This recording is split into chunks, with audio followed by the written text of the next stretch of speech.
You read them the pecans, you know. And then Okay. I took care of Hi, everyone. before. It's a big deal for a man, you know. Thanks for coming. Good afternoon, and welcome to our foodie day for Social Media Week Chicago. My name is Carly Keenan, and I am from 435 Digital. We are proud to be hosting Social Media Week Chicago with Zocalo Group this year. Huge thanks to Morningstar for this great venue. And we're really excited for this Live with Momma Cuisine show. We are filming it. It's live streaming right now to people, and it's being recorded, so you guys will be able to watch it over and over again. Really excited. So yeah, I'm not going to take up any more time. I'm just going to let you guys go crazy with this fun stuff because it smells really good. So Ed. Thank you, Carly. Thank you. Thank you to Social Media Week for having us here. My name is Edmund Cruz. I am one of the producers of the Momma Cuisine show. We'd like to thank you all for coming out here today. We typically do not broadcast in front of a live audience, but today is special because of our all-star cast of guests. So we encourage a lot of cheering, a lot of oohs and ahs, and just sit back, have fun, make sure you're tweeting using the correct hashtags because we all are here for Social Media Week, obviously. Without further ado, I'd like to introduce to you all the star of Momma Cuisine. It is Johanna Cook, a.k.a. Momma Cuisine. Here she is.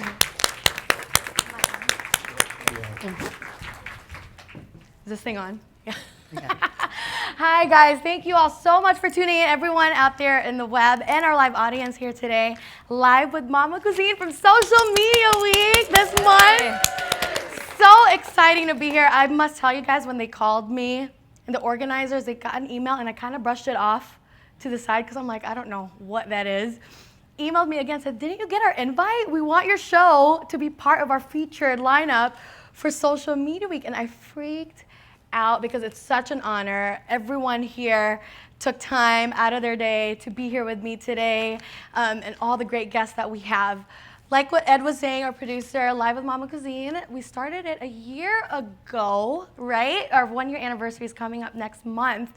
And it was really just for me to showcase really great people, chefs, interesting people that could really help us with great everyday meals. Momma Cuisine, that's what I'm all about. Simple ingredients, basic cooking techniques, things that we could all eat every day as much as we can, even if you don't like to cook that much.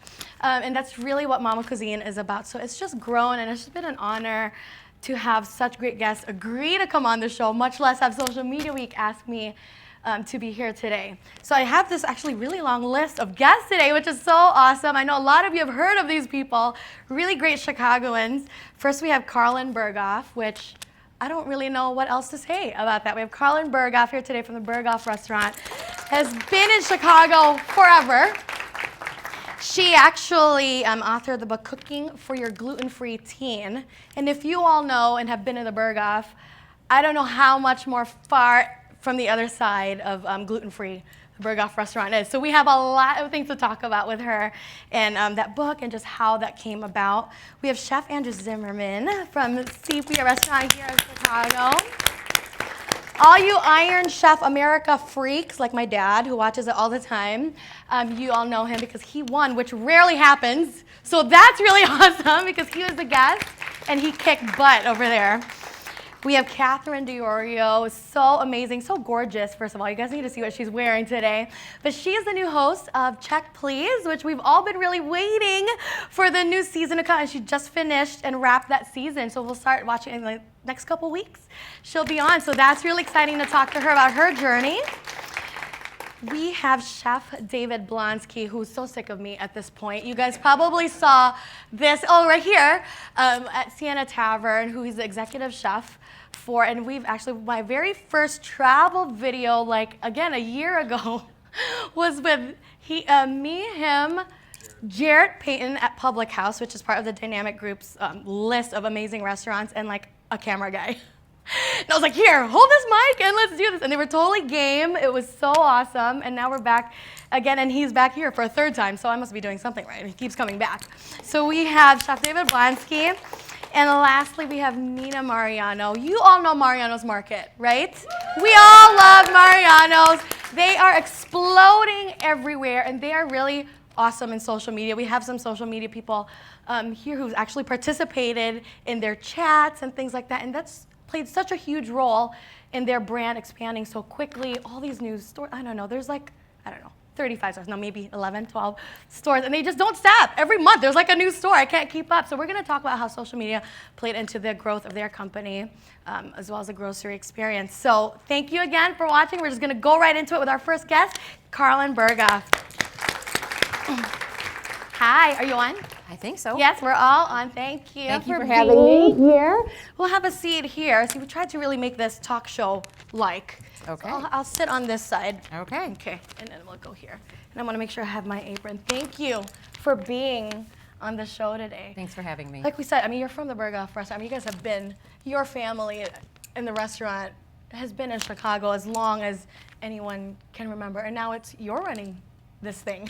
Yeah, this thing. This machine My of a kids call restaurant. it the mistress. The mistress. Yes. Because you're always here, right? And she's big, and she's expensive, and she leaks, and she's demanding. Yes. And yeah, my 12-year-old daughter decided one day when she was working in accounts payable and she was, paying out, and she was seeing the amounts on the checks, and she's like, my God, this place is like a mistress. So it's kind of stuck, and she's a very special building, and she's, we've been around for a long time.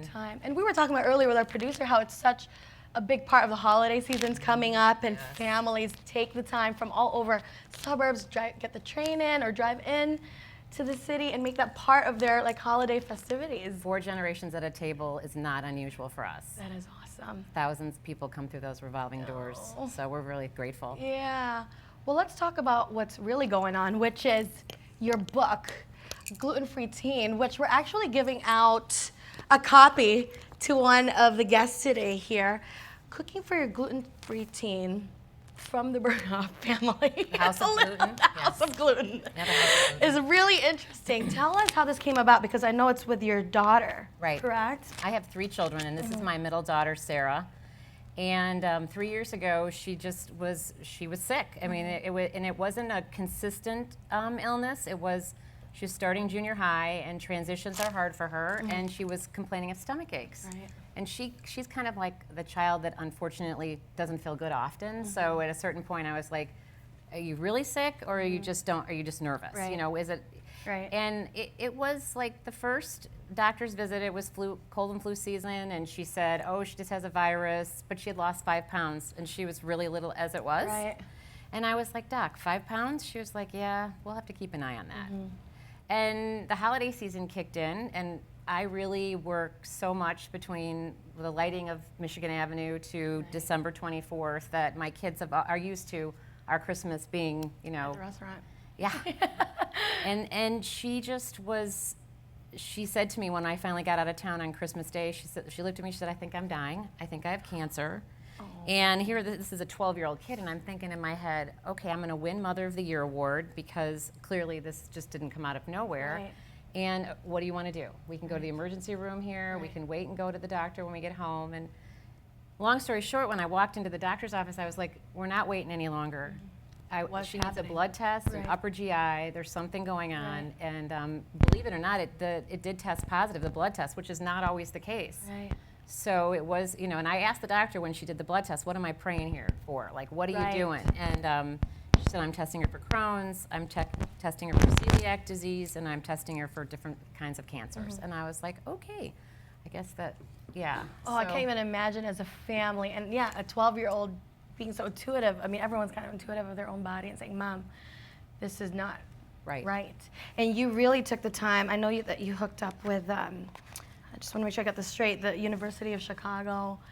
University to write of Chicago, this book. yes. So that's really great. And the dishes, again, it's just like great everyday meals, what Momma Cuisine is all about. How can we eat gluten-free with the things that we love to eat every day? Well, we surveyed Dr. Nelson's patients about the top foods kids miss the most. And that's how the bulk of the recipes came to be, because my kids eat a little bit more sophisticated than the average family does, and I didn't want to push my style of food onto these kids. I mean, my kid had never had a donut, and it's on the back cover, and she wanted it on the cover, and she had never had one until we made a gluten-free donut, which was like one of the top foods kids miss the most. So a lot of these recipes, and it's very hard. It's a chemistry-based cooking, especially for the baking part of it. Right. And it's not normal. And what you think you know, 1 minute, one blend of flours is going to work. The next minute, it's like it's not working.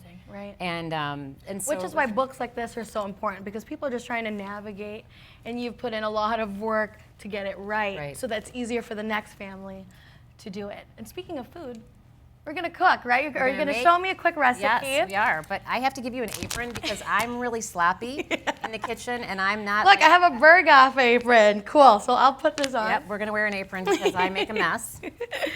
And we're gonna get cooking. Now, what are we making here? Now, this is a spring roll, and this is nothing like state of the art. You're gonna have chefs on today that are gonna make these amazing things, but when you're cooking for a celiac or a gluten intolerant person, they really wanna eat somewhat normally. And every day we have to deal with the lunchbox. Right. Every single day. So I'm a big cooker on the weekends, and I needed to come up with things that would last in the lunchbox, that would last in the refrigerator, and that were really simple and They would eat. they would eat. And this is by far, like, it's almost so simple, and people get intimidated when they see like rice paper rolls. This is, These are great. I laid it out because when I have my kids helping me, you know, you have a lot of hands in there, and then they confuse me sometimes, and they don't always put all the right portions in, and they like to add their own touch. And rice paper was a way of Sarah having a sandwich without it being bread, and it was Right. just something different. And it's really easy, and a lot of people get intimidated by them because they do look they break. intimidating if you've never Right. really used them. Yeah. And part of the secret with cooking gluten-free is that too much moisture is the enemy. So you have, hence the ingredients for this are lettuce, carrots, I do mint and basil, and then we did poached shrimp that I poached earlier today and just some chicken stock, but you can also poach chicken and tear it and put it in there. So the ingredients have to dry out. So paper towel. That's why there's paper towel underneath. Yep, everybody, this is one of the ways to keep the product, the item, not from getting too soggy. Right. And pasta's the same way. When you're working with gluten-free pastas, they're very moody and they have to dry out. Got it. And so and I used 2 because I found that one wasn't working. And again, people are intimidated by this. But you just get a saucepan out from your kitchen and you just soak it for under a minute. Right. And the 2 of them keep a lot more pliable, More right? pliable, right. And then parchment paper is another thing that we do a lot with, because parchment paper, when we're packing up the lunchbox and we're packing up the spring rolls, you have to keep the moisture in but not let it attach to it. So parchment paper is really great. So you roll them individually? Yep, and each? I'm going to Okay. use some paper towel here because, again, paper towel is really important. Got it. And I think this is just about, and you can feel these. You can feel that they're pretty strong and they're still fine. Yeah. And we put them on the paper towel. And funny part of it is you have to make it so that they don't stick. And then I have it laid out on this paper towel how much goes into the recipe, so that when the kids So are it's like making 2 them, and you just go and then we down. just go around. But it is just like a pizza, like cutting.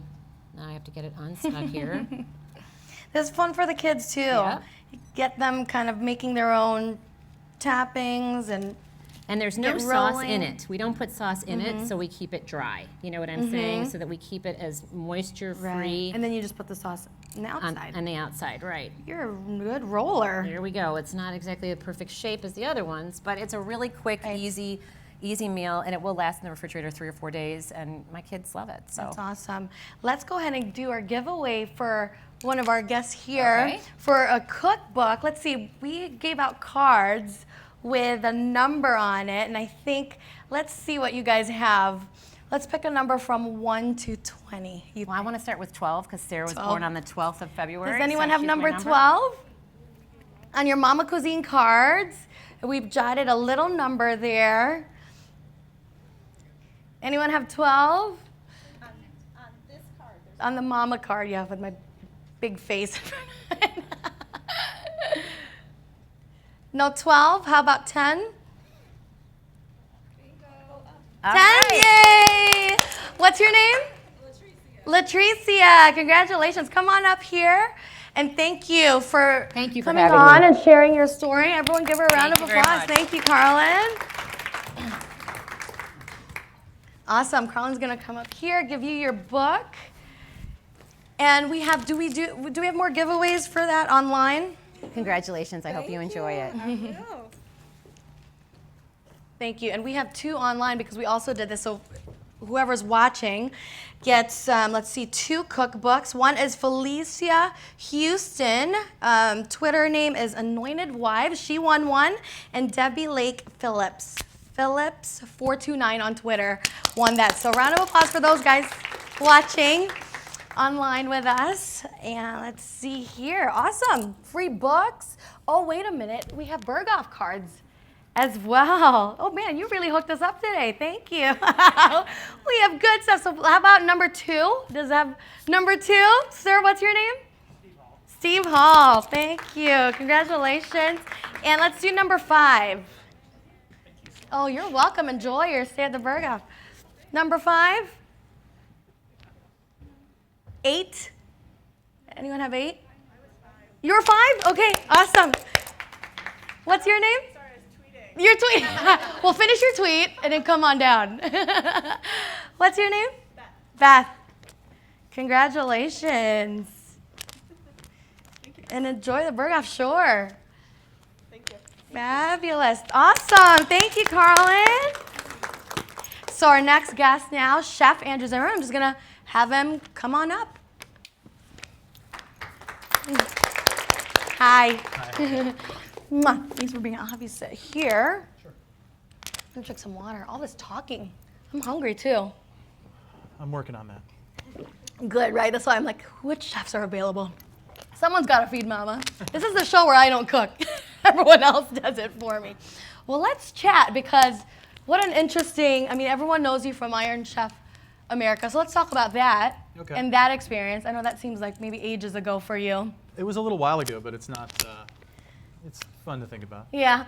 Now, how was that experience when they asked you, they called you? Initially terrifying because, you know, like you have to put together a strategy for doing that is really more complicated than it might seem at first because, you know, it's not a big secret that you don't just get handed the ingredient that day. It'd be a really bad show because you'd have really good people going, I have no idea. Okay, an hour? Not going to happen. Right. So they give you a list of a couple possibilities, and you have to build a strategy around those. So when you show up, you actually look like you know what you're doing. Right. And then you have to practice, because again, if you just walk in there, you'll be destroyed. Right, there's no way. Nobody's going to be able to do that. You Right. know, like the cooks are allegedly know what you're supposed to do. Right. Here. They don't even talk. The Here. prep, or So if you the watch the students. show, you start to think like they must have some sense of what's going on. Right. So I was really fortunate that we were told that we were going to be filming right a little bit after the 4th of July holiday, and Sepia typically closes for a few days right around the 4th of July anyway. Nice. Right. So the 2 cooks that were going to go with me, we went to the restaurant and practiced for 4 days in a row, Wow. without any distractions, without Right. any. So you had a restaurant time. Do you have like a service to do. timer there? And Oh yeah. wow. And the first practice was the worst, because we set up the kitchen as best as we could to be like the show. Right. And we set up some handicaps for ourselves that would make it a little bit harder. So we Right. figured if we could do it like this, then Right. on the show it'll be supposedly Right. easier. Right. And the first run through, we went over by about 15 minutes. Oh, gee, that's a which- long time. Yeah, which Yeah. seems like a really long time. Yeah. And we freaked out a little bit. Right. We sat down, we tasted everything, we talked about what we could do better. And then after that, we pretty much got within, right on time or less for every Right. other battle that we went through, because we had to Nice. do 3 different variations. Right. But that was really key to us being successful, because if we hadn't had that time to practice, I don't know Right. how we would have done. I mean, that's just amazing because you are going up against some of the best. I mean, these guys are Iron Chefs and it's their show, so they do it Yeah, all they the have home time. court advantage. Right, total. Definite home And court you're advantage. right where you mentioned most people don't win. Most chefs that come in there as the guest chef don't win. So at what point when they were judging you guys, did you have an inkling at all that maybe I've got this? I don't know. No, there was a point closer where I thought I definitely did not win. Because one of the judges, cream cheese was the battle that I did.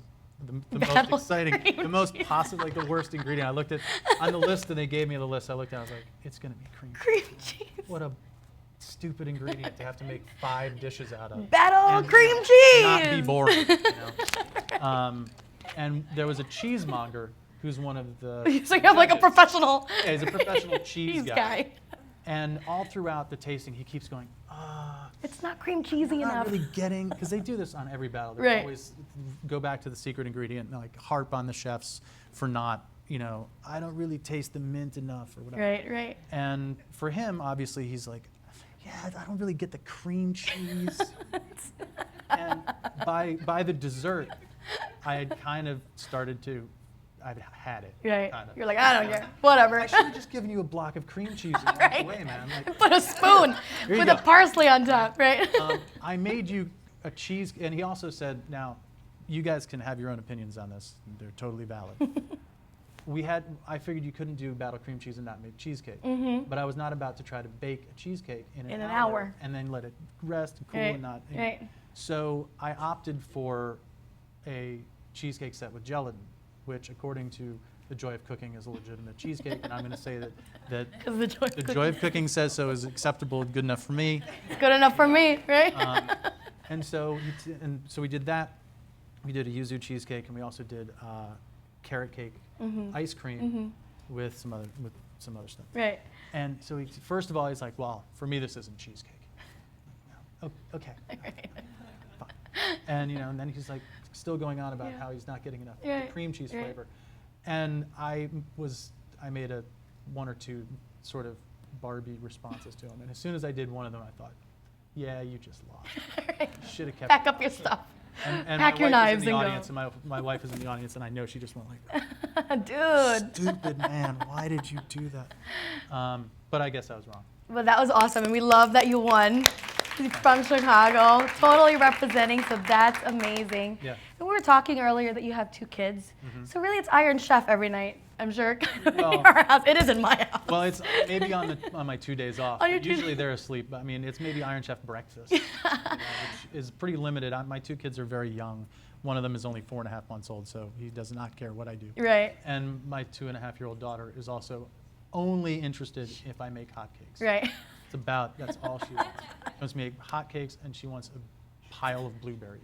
And as long as I produce that, That's it. Who cares what Trying to other be- good stuff you can do, right? yeah, trying to convince her that she should have a perfect French omelet or something. It was like, Doesn't matter. no, Dad. Well, I'm sure your kids will be growing up in a really awesome, have Yeah, really great palates, Hopefully, yeah. Hopefully. I'm thoroughly convinced there'll be many years of like, no. And like I was telling you before, I was looking, I'm like, I'm actually considered by some people to be kind of good. I'm pretty good at this. You might want to listen to me. And let's We'll talk see how about it the goes. restaurant, because that's also doing really well. So congratulations on Thank you. Sepia. And kind of tell us, for those who haven't been there, the concept of the restaurant and the style of food. Okay, well, Sepia, we've just entered our 6th year of being open, and it's the simple answer is it's, I guess, a globally informed contemporary American restaurant with. I've tried to whittle it down. Simple. less than- I mean, because every time somebody asks, I go, well, it's like contemporary American. Yeah. I mean, so like, what does that mean? Or, we buy a lot of our product from the Green City Market or from other local farmers around the area, but we're not a religiously farm-to-table type restaurant either, so I feel disingenuous if I say that that's really We're farm to table, right? the focus of what we do. Right. Mostly, we cook the food that is representative of what I think of food in America. Great Like American somebody asked me it's like, what do you think America tastes like for an event that I was doing the other day? And I started just saying like, well, I don't know, it tastes like chicken pot pie and kimchi and pizza and bolognese sauce and kung pao chicken. I mean, that's It's what it so tastes much like. now, yeah. And that, for me, is how I look at what I cook. I am interested in those things. I love those flavors, and I try to incorporate them into the food that we do in a way that is, organic and sensible and not hopefully clashing and contrived and Right. silly, but just like an organic expression of my experience of eating and growing up in In America. America. That's awesome. I mean, it is. We eat because of all the cultures in the States. I mean, yeah, we do. We love Chinese food. People are very knowledgeable about all types of ethnic cooking, and that has become what American food is, which is Sure. good for us. And I am too scatterbrained to be able to say, like, every now and then I want to do this because it would simplify my life. Right, I want to have like a French restaurant, right. or I want to do just Italian food, which would be cool in its way, but I don't know how long I could do it for before I would be like, but I have to make dashi.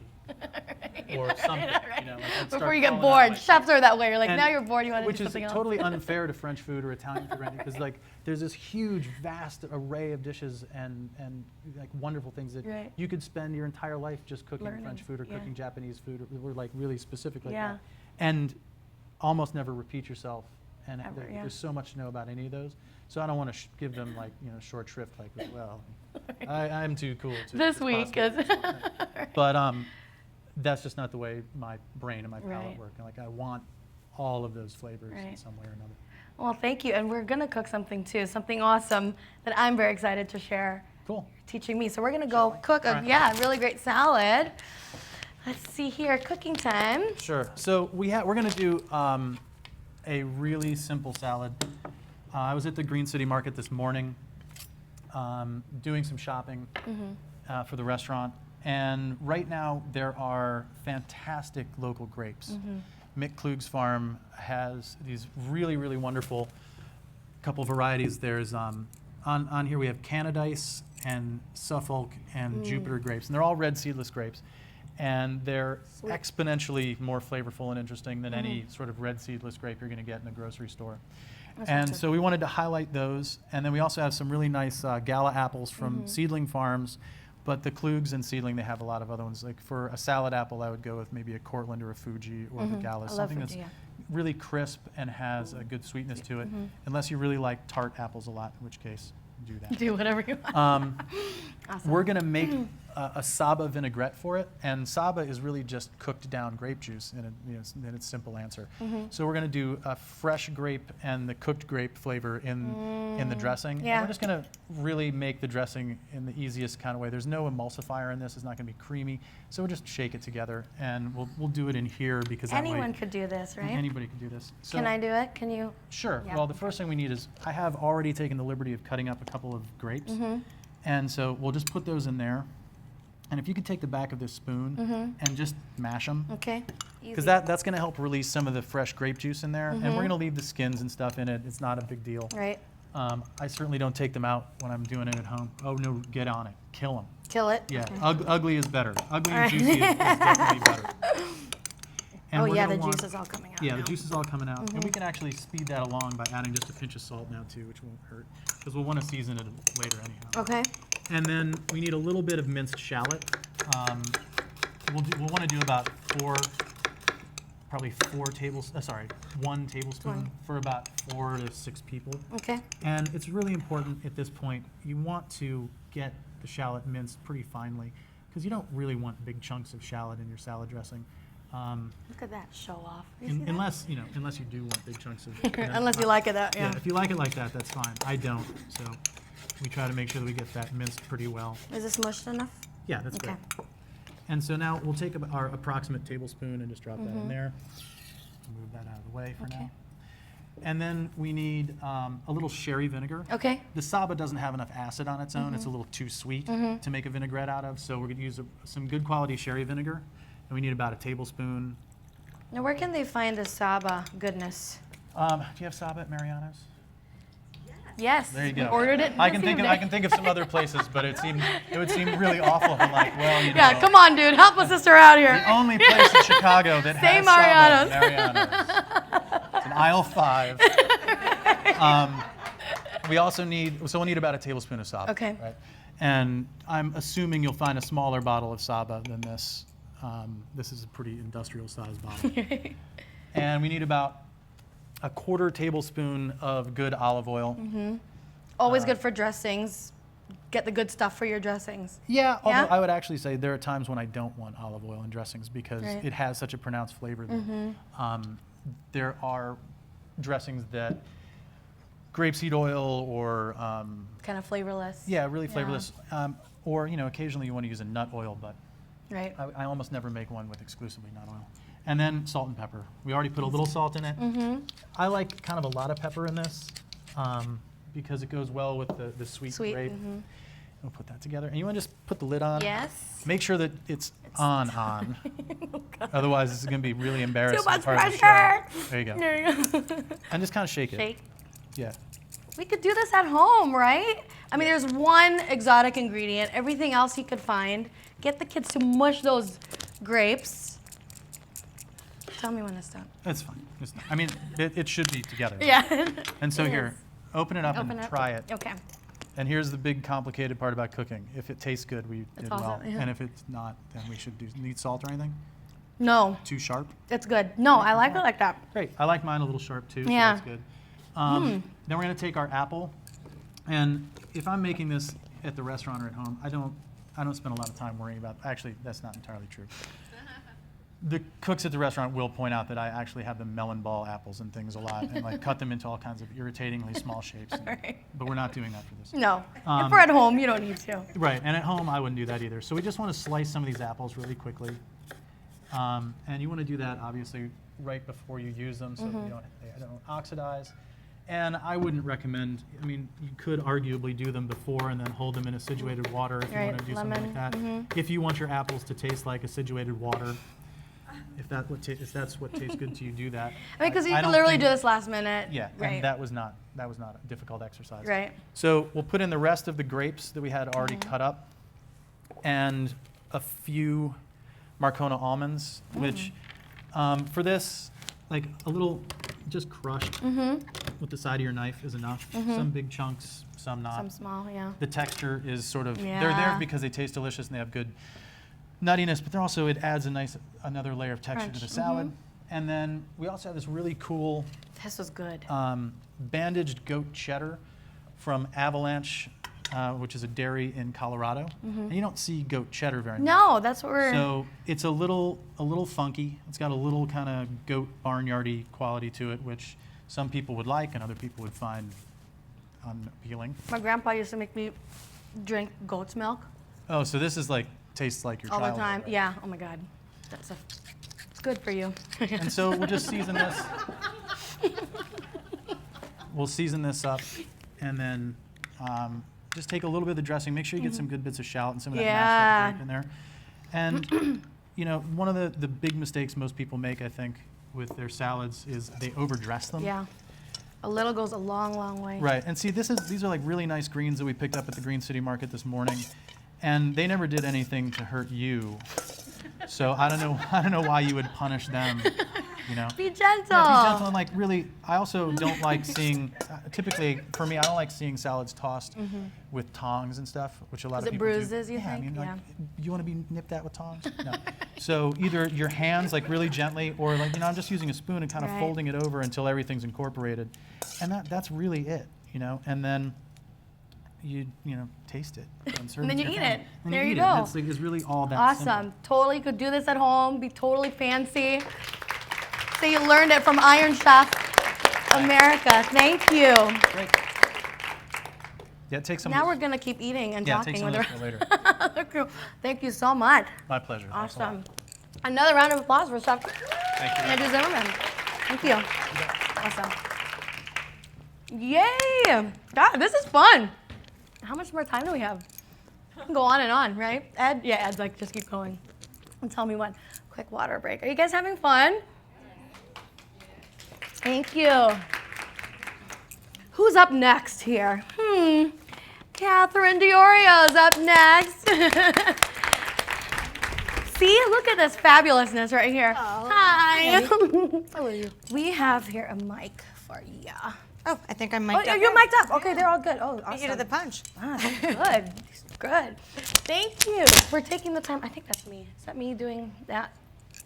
Thank you for taking the time to be here with us today. Thanks for having me. Check, please. I mean, it's a huge deal all summer and even before that. People, how many people exactly were? It's about 1,000 people applied for the job. People Yes. applied, and down to this, Catherine Diorio right here, who you told me last week when we saw each other, you had just finished wrapping the season. Just finished, yes. So we finished on the 18th, and I mean, it's exciting. So we're about to start shooting a few more because we're doing a special. So it's going to be a travel, like a little travel special through Illinois. So if you're road tripping, Yeah. kind of some of the little towns you can go to and you can go eat in, and it'll have a similar feel. But obviously, we're not going to have people eating and then coming to Right. the table. But we'll have locals taking me around to their favorite restaurants. Oh, so you're actually and- going with yeah. them. Oh, Exactly. that's a great new So it's concept. fun. So it's still the same idea. It's still the locals. It's still people recommending their favorite restaurants, and they're just kind of showing me their town. That's awesome. Who here watches Check, please? Yeah, everyone. Everyone. And I know you're all excited to see her, the new host. And let's talk about it because people, I'm sure you get asked this a lot. I mean, you're going after, you know, the first and the best because she's the first one applying to sing. How nervous were you to go after her, which, you know, and we all love her, of course, and support her. Yeah, I mean, she's obviously, I mean, Alpin is wonderful, you know, and very accomplished, very strong woman. So, I mean, I feel honored to come after her. You know, and Amanda was before her, and the same thing, another wonderful woman. So I feel honored to be number 3 in the series. I don't know if it's necessarily, I wasn't necessarily nervous, I bring something different to the table. You know, everyone brings their own thing to the table, and so you can't kind of do that. I don't think of it as a comparison. And you're doing something fresh, something new. And, you know, she's saying Alpana is accomplished, but so are you, girlfriend. Okay, you're like this big time scholar. I mean, she likes to read. I like magazines. I feel like you actually read books and stuff. No, but I was reading through your bio, and just an amazing, super smart, intelligent woman, and now with a food show, a really great food show. So tell us about that. Like, how did that kind of transition over to this? I mean, you thought you wanted to be a lawyer and do all these. You were, right? 5.5 years. Yes. More than enough. So, you had your full taste. Yeah, exactly. You know, I had started in the arts early on. I worked at museums. I thought I was going to be a curator. Moved into the law, and I had planned to do the law, but work in the arts as a lawyer. Those jobs aren't quite what you think they're going to be. It's like many of us imagining like the dream job, and then you get there and you're like, this isn't the dream job. Right. And so it was really just a lot of dry contract work, and then I moved into litigation work. But I always cooked, always entertained, come from a big Italian family. Yes. You know, lived all over the world. I mean, I lived, a lot of great food cities. You know, I lived in Paris, I've lived in London, which is now a good food city. It wasn't necessarily when I was there. And I've lived all over Italy, from Sicily down all the way up to Venice. Wow. So I've always loved food. It's always been a huge part of my life. And then, you know, I eventually just kind of had a really bad day at work and figured, you know what, I'm spending all my free time cooking, I'm reading food magazines, I'm taking classes. This is crazy, so I enrolled in culinary school, and fast forward almost 9 years, here I am. Wow. Isn't that amazing that there are a lot of people who just love food so much and come from professional backgrounds who just one day say, I really just want to do this food thing. I don't know where it's going to take me, but let's just pack it up and do it. And it's amazing to see that you're one of those people. And well, I got a lot of prodding. There was a lot of, when are you going to quit? Because I would have all these parties and people would come and everyone thought it was a caterer. And I said, no, I cooked it. And said, when are you going to leave the law? And we'll all hire you. And I was like, ding, ding. I have this like built in. Let's sign this contract before I leave. I am in law. That way I know I'm going to make money. But was that scary though? Is that a little bit nerve-wracking? Yeah. You know, and I didn't tell my parents because my parents are very traditional, and I called my brother, who I'm very close to, and I said, I'm enrolling in culinary school, but I'm doing it nights and weekends, and you know, and he's like, okay. I said, but don't tell mom and dad. You know, and I'm like a full-grown adult. I mean, I hadn't been living at home for a long time at that point, and I was still scared to tell my parents. And then finally, literally months into school, something came up, this conflict, and I had to tell them because I wasn't going to be able to come to a family event. And of course, my parents were like, what could be more important than this event? And I went out, told them, and they were like all upset. And my brother laughed. He's like, well, what did you think? You were going to call one day and say, hey, come to my graduation from culinary school, guys. So, I finished my externship. Yay! So it was fun, you know. And honestly, like, it's not always an easy road, but it was the best one. Following your dream is never easy. But it's worth it. But it's worth it. It's worth it. Exactly. And, you know, so going back to Check, Please, I mean, can you talk a little bit about what's coming? Or is that like super top secret? Well, no, it's another, I mean, obviously it's another great season. Yes. The format, a lot of people ask me this question is, has the format changed? Is anything going to be different? Well, the host will be different, obviously. And they redid the set, which is really exciting because Karen Harrell did the set from 555 Design. Most of you will know her work if you don't know her name, but she did Girl and the Goat, she did Mbea. We know her work, right? She's just very, very talented, and I always say that the new set is kind of a whitewashed version of Girl and the Goat. So it's like Girl and the Goat goes to Nantucket. Oh, fun. Cute. Yeah. And so it's really good. It's really fun. Oh, that's so awesome. Well, tell us too what your Twitter handle is and everything else so we can follow you. It's at Catcalls.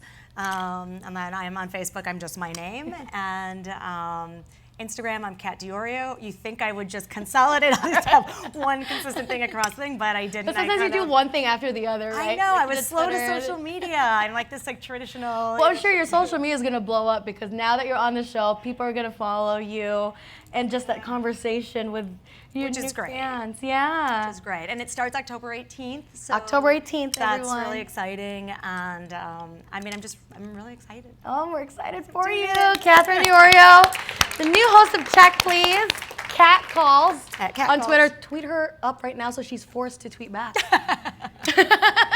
She has to answer. Answer me, Cat. I know you're there. I promise I will. I'm a chatter, even via text and Thank Twitter, you so. so much. Thank you for having me. Thank you. Another round for her. That is so awesome. Check Please. I've been watching that show for such a long time, and it's so awesome. Things have to change and evolve, so it's good to see something fresh, new faces. And right now, I think producer Ed, I'm always putting on him. What are we doing now? I think we wanted to kind of mention a couple things. Of course, Social Media Week. If you guys are tweeting, make sure you follow them on Twitter.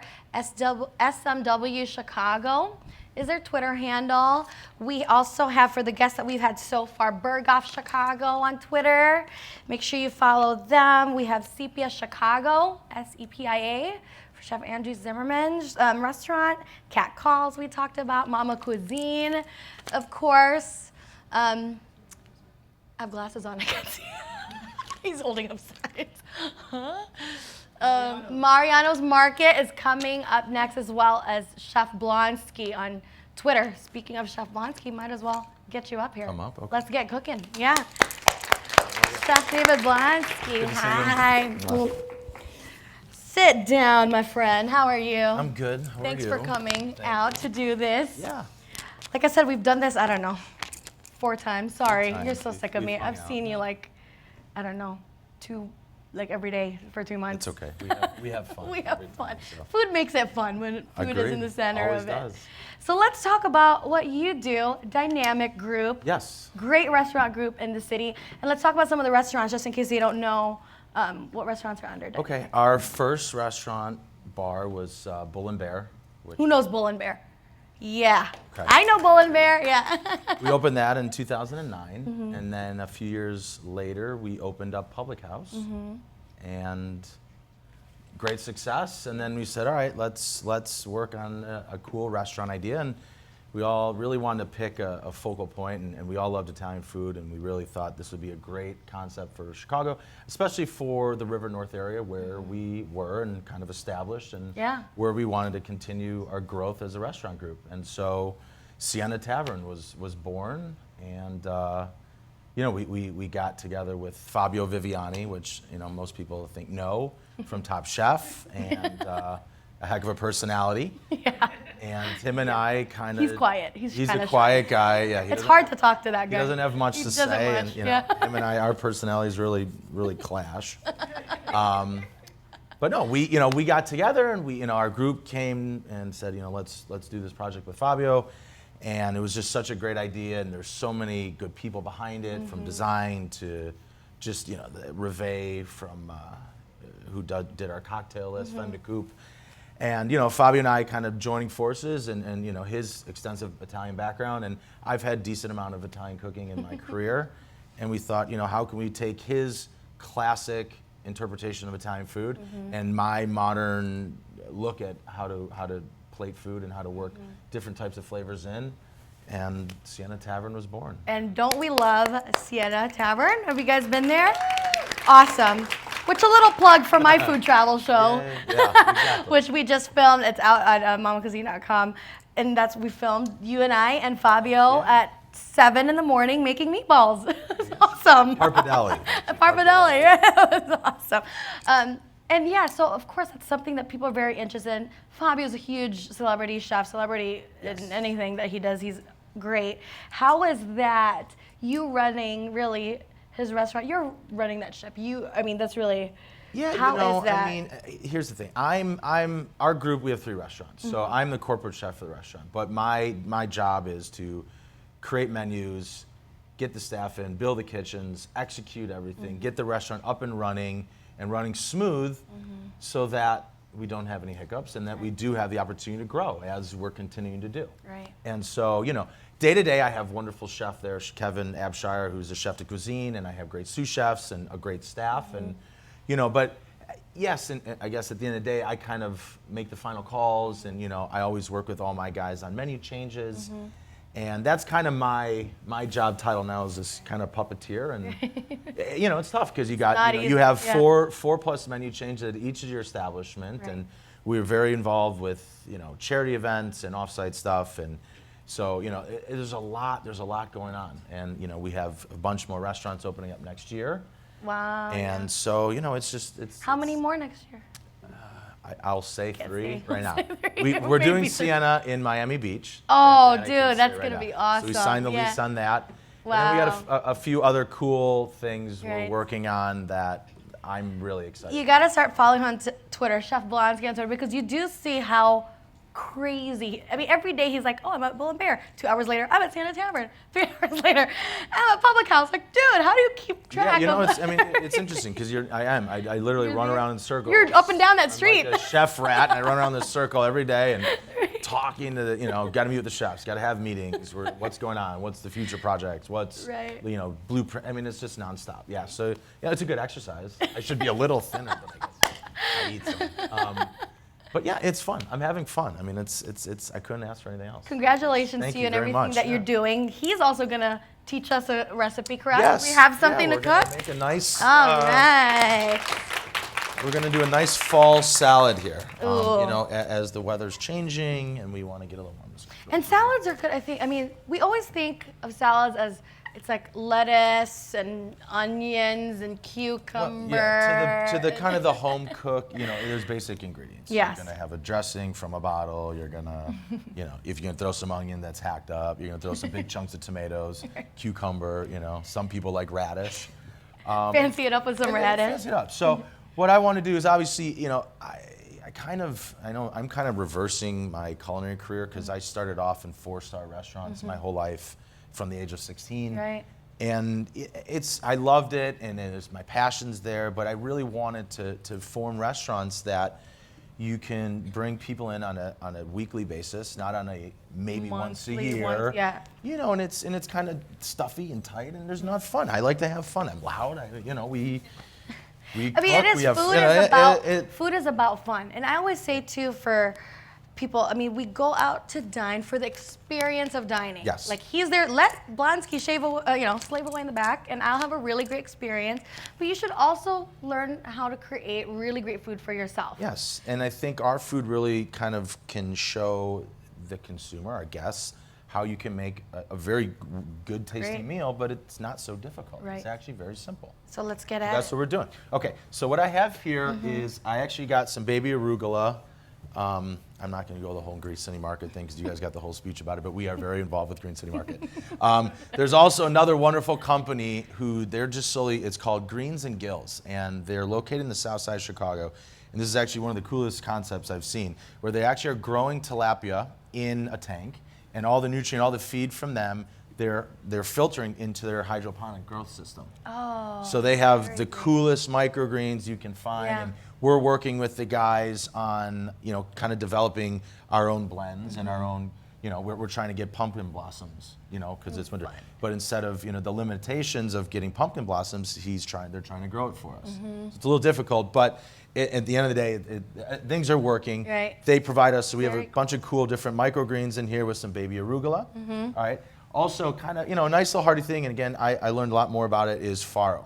And what we did is we just cook off some farro and veggie stock until it's a little al dente. Okay. What I'm gonna do Farro's is like rice, kind of the consistency yeah, it's rice, like barley. I mean, it's one of the oldest grains in the world, and it gives a great bite, a great mouthfeel, and it's very good for you. Yeah. Too. And also, fun now, we have Yay. pomegranate Yeah, seeds. so festive. A lot of great flavors in pomegranate seeds, and also adds a wonderful texture, as well as a great, some great color to the salad. So you have a little bit of that. Took some butternut squash. Obviously, you have to peel it off, and we just cubed it.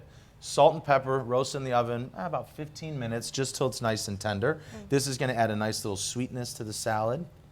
And again, you know, kind of, you want to make it look pretty. Yeah. It's food, you know, you sit down to your meal, when you get your plate of food, the first thing is visual You look appearance. at it. You know, there's you hit all your different senses, and appearance is the first thing you're going to see. And like when you're inviting so many people to your house, it's holiday Yes. season, you want to, I mean, we really take the time for that table to look amazing, right? Trust And me, Sue Blonsky, my mother, it's all about presentation. Thanksgiving takes about a week and a half to get ready. Right, prep. It's unbelievable. I go, Mom, there's dust on the place. Well, I had to get it ready. Sorry, Mom. Yeah. Anyways, okay, so we have some breakfast radishes here, which, you know, again, wonderful product right now. We get some cool radishes in the marketplace. Kind It's a of nice crunch. And crunch, texture, again, peel. And then these are gala apples. And I know Chef Zimmerman said you want to cut them fresh. But what we did is the farm where we get them, they make their own apple cider. And so kind of to add a little unique flavor twist to the apples, and they're still crunchy. very crunchy. We soak in a little bit of apple cider and some spices. Cinnamon, That's a good idea. Instead of like what Chef Andrew's saying, is just water and lemon. Well, you know, it's Do it tough, in and I get, something- you know, for our types of purposes, and when you guys are cooking at home, Right. to cut, there's so much to do. going on. The kids are running And around. yeah, you got kids running, and you're trying to do 20 dishes. If Right. So I'm just saying. But that's a good time. I'm going to use that apple cider. Yes, and it just adds a nice little flavor to it too. Yeah, All right, and so- then we have all right. here. So we have some candied walnuts. Love that. We made. Add a little bit of that in there. And then what we did is we made a spiced apple vinaigrette. So we take the apples, cut them in half, core them, and then we'd rub a little bit of olive oil, some brown sugar, some nice fall spices, roast in the oven. Then we blend it up with some honey, a little bit of citrus. Use that blender, man. If It's you all have a about the blender, Vita you Prep could is- do so much. It's Yeah. the best. Yeah. It really is. It's like you're a Or if treat. you have any high-powered blender, So- it's more than just for smoothies. You can make. When you're making a large salad, I suggest, as an old trick, you kind of want to put the dressing around the bowl, okay? Because if you pour it on top, it's going to get, Yeah. it's just going to get soggy really fast. You want, you know, as Chef Zimmerman said, you want to kind of coat the greens. So, a little bit of salt and pepper. And yeah, I see you blended it here together. We mix it together. So you just take Is it like peppercorns. Again, you take peppercorns. If you don't have a coffee grinder, throw them in the blender. They'll chop them up. But the fresh pepper is so much better than the Yeah. ground stuff you get in the store. No matter what, I Yeah. know there's wonderful spice shots, but when you grind it yourself, the natural oils come out, and it Right. just really adds. Nothing that like color. fresh. And something so Nothing simple as better than pepper. fresh. Exactly, and it's a great flavor. I mean, I love it. So I am using tongs, but I'm not gonna kill it. I'm gonna. We're gonna be gentle. Don't I knew kill I'm it. sitting in the chair. I'm going. No, God, I'm kill going it." against everything he says, but He's the Iron I'm Chef. not pinching. I promise. All I'm doing is I'm not even squeezing. I'm just kind of using it Like a to like coat it your around. hand, So you like really your want hand. to just kind of like you're folding something in. Right. You're just folding the greens and all do the that wonderful whole deep, vegetables very nice into the salad. So salad is mixed up, and then you just kind of just plate it, and you get some beautiful color. That's beautiful. Yeah, and I it's, see this with like grilled salmon or chicken. Yeah, you can do it again, and that's A girl's the night. versatility. Yes, I think that's the fun part of this, and a lot of the food we do, is the versatility of what you can do with it, so that it's not just a salad. You can add your chicken, you can add your salmon, you can add a piece of fish, even a piece of meat, Right. and it all works well together, and the flavors are great. It's awesome. Thank you, Chef cool. Blonsky, Thank you. for You're being welcome. here. You got it. Make sure you follow him on Twitter, Chef Blonsky. Tweet him so that you can get in Sienna Tavern and not have you to can wait. follow at Dynamic Group And Dynamic Group. is our Instagram, and then at Dynamic is our Twitter handle for our group. Make sure you follow. Thank Thank you. you, guys. Mwah. Thank you. Pleasure. Anyone learn anything today, hopefully? Yeah, so many great tips, which I really love when I talk to chefs, because obviously they work in professional kitchens, and there's a lot actually that they do that we could take home and help us to be better cooks, hopefully, or at least steal some of their recipes at least. Okay, our last guest today, so excited to talk to her, Nina Mariano from Mariano's Fresh Market, and Kiki, come on up, yeah. Or did you want to set up your food? Sure. Yeah. Okay, so she's set up. Hi. Thanks for having me. Oh, thank you. Thank you. Sit down. Nina Mariano. So excited for the growth of your company. And I mean, who here has been to Mariano's? Yeah. Isn't that cool to see? Everyone. And it's amazing to see the growth. And tell us a little bit about the history of the family. So the history, my husband has 150 stores in Wisconsin and Minnesota, and he was really eager to get back into the Chicago market because he was in the Chicago market Right. in his past life. So he conducted some extensive research to figure out what kind of offering would be best for the Chicago market. And what they found is that customers were making 3 distinctive shopping trips. They were going to Whole Foods for their great perishables, Costco for their stock up, and then the Jewel and Dominic's fill-in trips. So he wanted to come up with something for customers to have one-stop shopping, extraordinary customer service, quality, of course, great quality and assortment, and affordable pricing. So his answer was Mariano's, and thankfully, gratefully, I think he was on target with his concept because we've been well received. We opened our first store a little over 3 years ago in Arlington Heights, and now end of this month we'll have 13 stores. 13 End of stores. next year, 18. Wow, within 3 years. Yeah. That is amazing. And you're so right about the grocery shopping. I mean, obviously, I'm a home cook, and I love to cook. And you're right. It would take my husband's like, where are you? It's been like 6 hours. I'm like, well, I have to go to 5 different stores, like the Mexican market. I have to go to Costco. I have to go to all these different places to get what we're going to need for like 3 days. You know, I do it all over. So Mariano's is the answer. Mariano's is the answer. And how have you guys, and I know that he's done extensive research, like you said, and what have you guys found how the grocery experience has changed from just a place where we would go get sugar and milk to now it's a little bit more of a cultural experience? Oh, yeah, absolutely. Well, yeah, years ago people just went to the grocery store to fill their cart with ingredients, you know, so when they get home they fill their pantry with those ingredients.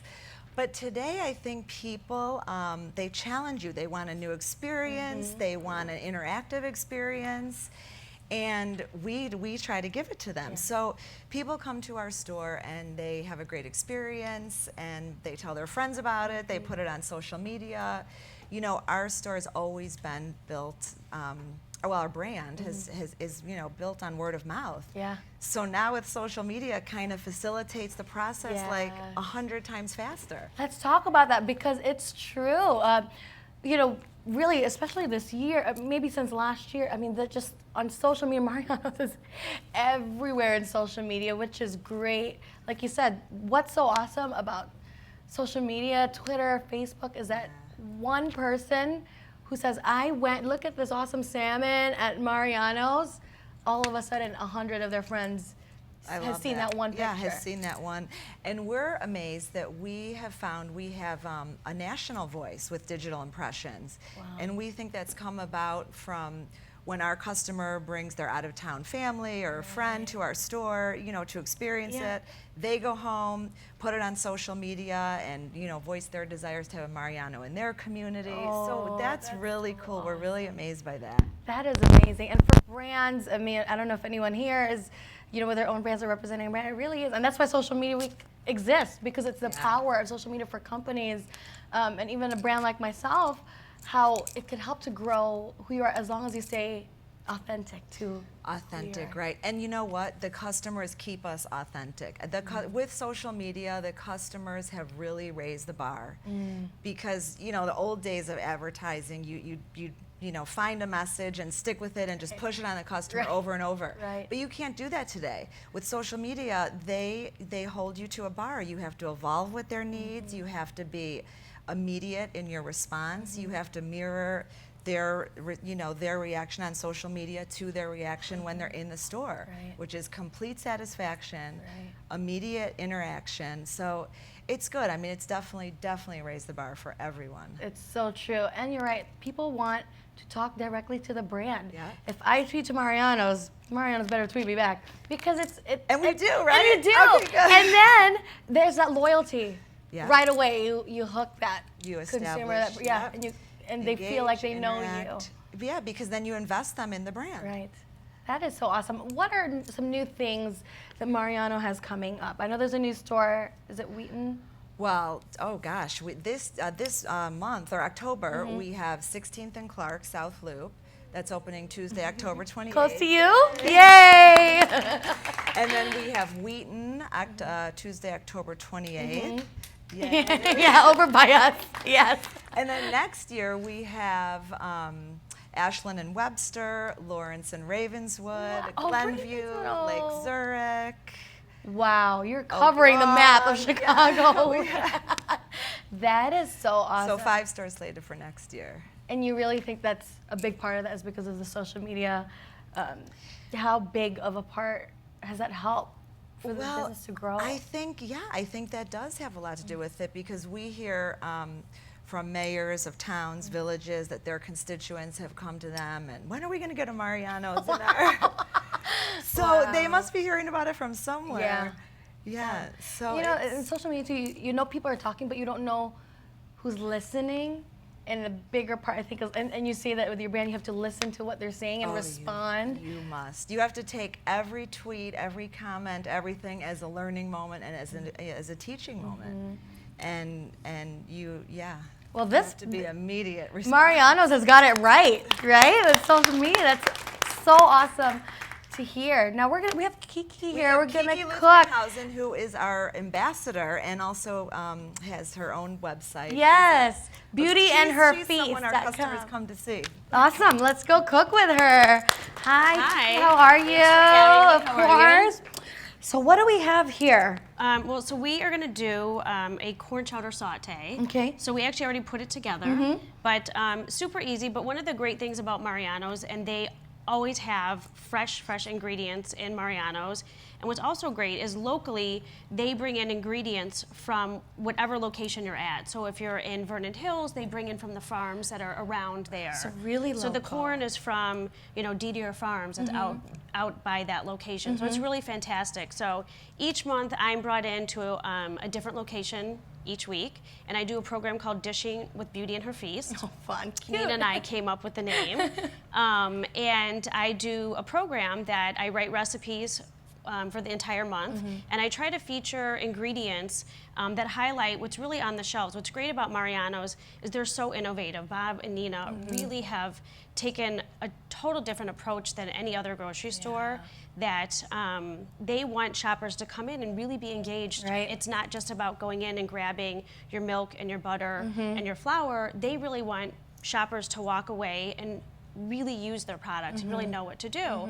So this program is really about taking the shopper to the next level and saying, you know what, come in, taste some food, and take a recipe with you and learn what to do with all these fantastic fresh ingredients that we offer you. And that is a problem. People want to start, shopping for fresher food, but they don't really know what to do with it. So for a market to have a program like that makes it easy, and it's you reaching out to them, so they don't feel like I have to ask, because people are afraid to ask. Yeah, so it's been great. So the program really teaches people, they're very simple recipes. This, for example, is very few ingredients. I think everybody's been given a recipe here today, and it's also on my website every month, as well as Mariano's every single month. Okay. And your site is Beauty and Her Feast. beautyandherfeast.com. Super cute. Yep. Yeah. So it's corn, obviously fresh corn, onions, red pepper, potatoes, everything that you would get that's great, and the kicker, which I know everybody was great today with, the bacon. Don't forget the bacon. A little bit of chicken Don't forget stock, the bacon. a little bit of chicken stock and cream,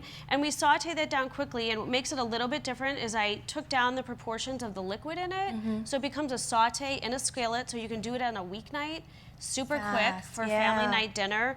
And the great thing about this is the entire ingredients in this pan, without fish or shrimp or chicken that you can put on the side. Everything in this pan costs $11.45 today. Wow. So And that's it a was- whole family right yeah, there. Yeah, could so eat, it's a great meal for a weeknight. So it's a fantastic program we've been doing probably over a year now, I think. That's awesome. Probably about a year and a half. So it's great. The shoppers love it. I go to a different location every week, and I come in and they say, "Oh my God, you're here this week. We're so excited." Yeah, that's so it's awesome. been fantastic. And I mean, as an ambassador, that's the whole point. There's a face to the person and showing them, hey, get some corn, get some potatoes. Yeah. This is totally easy. I'll show you how. And I'm sure you get people come back saying they made Oh it. yeah, I get people from a year later still saying that they made recipes from a year ago. So it's great. That's Yeah, awesome. it's great. And we will find you. I'm sure there's something on the website Yeah, where and you'll be. every week we update it, but also we should mention about Mariano's Tastemakers, which is Yes. a huge campaign for Mariano's, which Yes. is also in social media.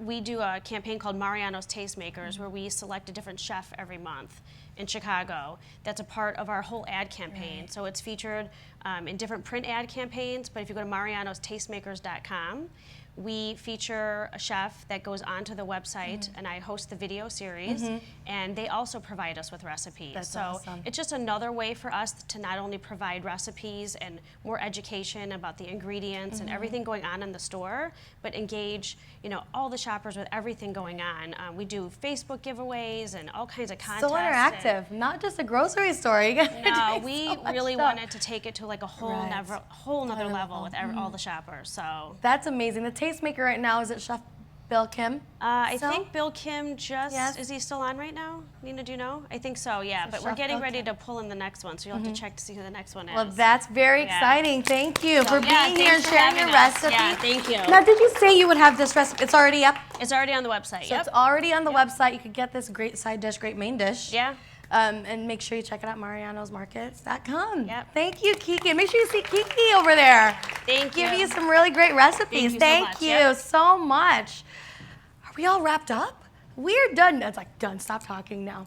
Well, I want to thank you all so much for joining me today and my really great guest live with Momma Cuisine at Social Media Week. Make sure that you tune in. We are going to be hosting our 1-year anniversary on October 8th. That's a Tuesday at 1 p.m. Another great all-star lineup and a special Chicago location that we can't say just yet. So make sure you follow me on Momma Cuisine, mommacuisine.com and Twitter, Momma Cuisine. Thank you all so much. And thank you all to the guests. And we'll see you all next time. Thank you. Awesome. The chefs could come up, we could get